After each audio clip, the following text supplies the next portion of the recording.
Donc voilà le résultat du cupcake et des bouillous. On va déjà goûter le cupcake. Bismillah. Regardez comment il est à l'intérieur. On va couper. Voilà. Bismillah. C'est bon. Et voici les bouillous. Regardez comment ils sont bien moelleux. Et on va bien ouvrir. C'est chaud. Hein. Regardez l'intérieur.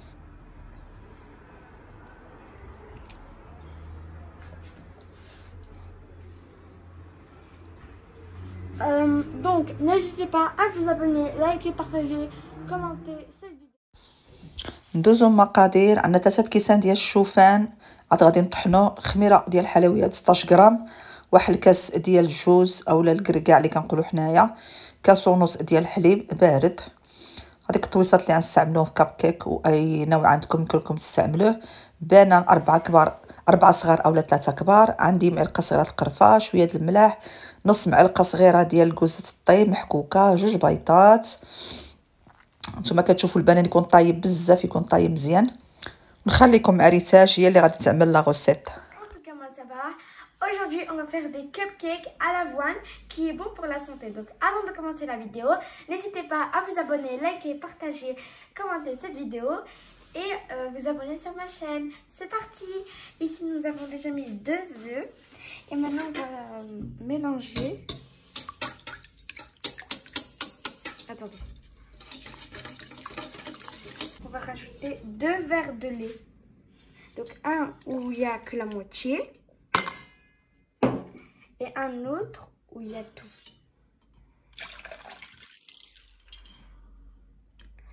Là, on va mélanger.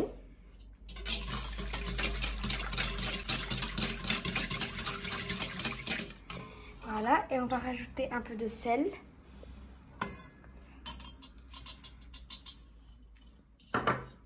Un peu de cannelle. Et ça, à part là, ça je sais pas comment ça s'appelle. Et là on va mélanger. Et là on va rajouter la banane qu'on a écrasée. 4 je pense, ou 3. C'est 4.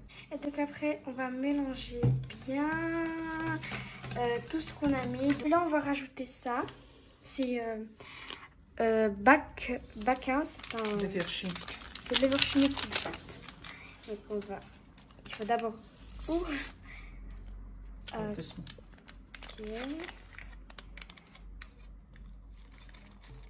On va tout mettre.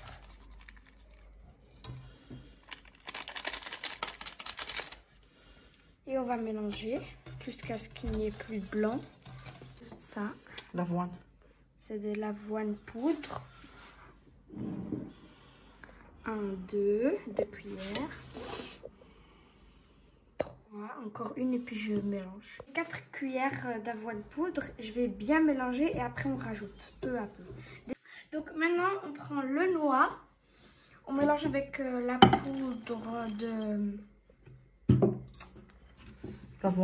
de l'avoine. Donc on mélange tout. 2, 3, 4. Voilà. Nos cupcakes. Donc on prend une. Bon, moi c'est pas une, mais bon, j'essaye quand même parce que c'est pour la première fois que je fais des cupcakes à l'avoine. Donc ça fait une. C'est 2.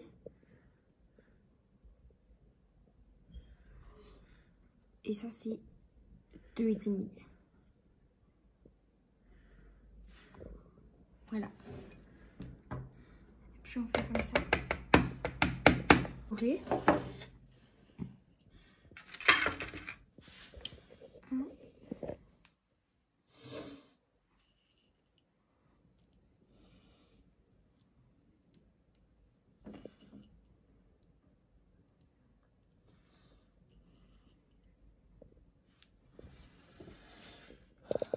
donc c'est bon pour la santé. Donc voilà.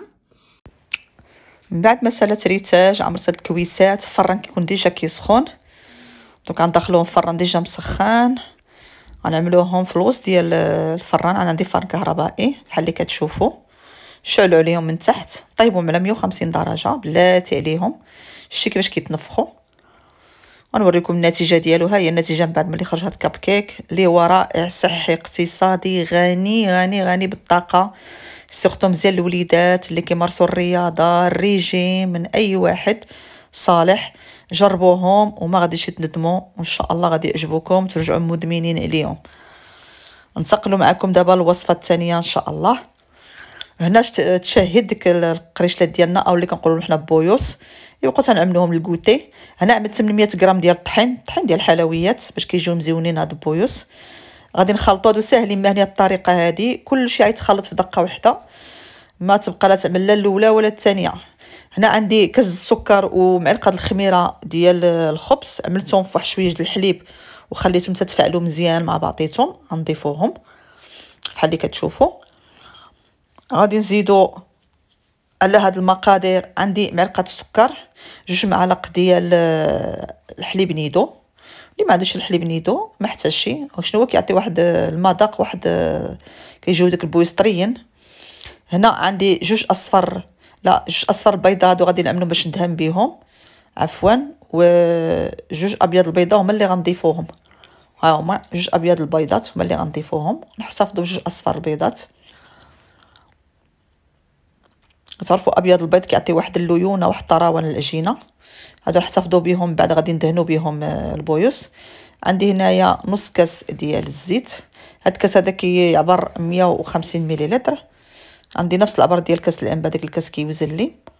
هنا واحد لافاني، ساشي ديال لافاني نعملوه كامل. انا ريتاش كتعاونني، زيت عليه هادشي هذا.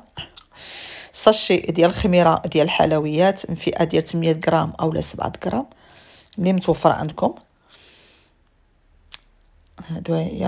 من بعد غادي نزيدو بالنسبه للزرارة، انا عندي 2 معالق الجنجلان، تقدروا تزيدوا او تنقصوا على حسب واش كيعجبكم بزاف او لا. هاد الزرارة معلقه النافع، انا كيعجبوني هادو بهاد الزرارة كيجيو لذاذين. معلقه ديال حبه حلاوه او اليانسون، والنافع هو الشمار، والجنجلان هو السمسم. شويه د الملح بحال دائما. هنايا عندنا الحليب دافي، كنزيدو واحد تقريبا واحد 2 الكيسان، ونخلطوا. عينا ميزاننا مع العجينه. العجينه خاصها تكون مرخوفه، تكون لينه رطبه مرخوفه مدلوكه مزيان. هنا في الاخر كنزيد واحد معلقه ديال الخل ابيض، نسيتها، هي كتعطي واحد الفشفشه مزيانه نبويوس. هنا عملتها في العجانه كتعجن، اللي بغى يعجنها بيدو عجنه، واللي بغى يعجنها بالعجانه عجنه. المهم العجينه خاصها تكون مدلوكه مزيان. هذه ريتاج بغات تجرب العجانه، نتوما كتشوفوها مره تزيد مره تنقص. هي فرحانه كتعدل، كتقول لي خلينا ماما انا نعدل. وبهذه المناسبه مزيان تشاركوا معكم وليداتكم في هذه الوصفات حيده، سورتو الوصفات اللي هما بساطين ديال كوتي. علموهم، حببوهم في الكوزينه، حببوهم في الطبخ، في الحليوات. هنا كنزيدوا معلقه ديال الزبده بحراره المطبخ هي الاخرانيه، وكنخليو العجينه كتدلك مزيان بالماكينه. هذا هو التكستور ديالها كما كتشوفوا، عجينه رطبه واخا كتلصق رطيبه، خاصها تكون هايده باش كيجيو البويس مزيونين. غنخليهم نعملوهم في واحد الطاوه باش يخمروا، نغطيهم حتى يخمروا مزيان. عادي كندوزو نشكلوهم. هنا كتشوفوا حنا غطيناهم، خليتهم يخمروا تقريبا الا كانت الحراره بجري كيخمروا. هنا العجينه ديالنا ملي خمرت، ها هي ريتاجيه اللي بغات ديكونفليها، تزول هذيك الغازات اللي فيها. ايوا نتوما كتشوفوها. خليو لي في الكومونتير واش نتوما وليداتكم عزاز عليهم يعدلوا معاكم ويشاركوا معاكم ويعملوا يدو معاكم. هنا كنشكلهم بالنسبه للكويرات اللي بغيتو، الحجم صغير الحجم كبير، نتوما اللي كتحكموا في الاحجام ديال القريشلات ديالكم او البويس ديالكم. انا هذا هو الحجم اللي كنعملو دائما، كيعجبني هذا الحجم هذا.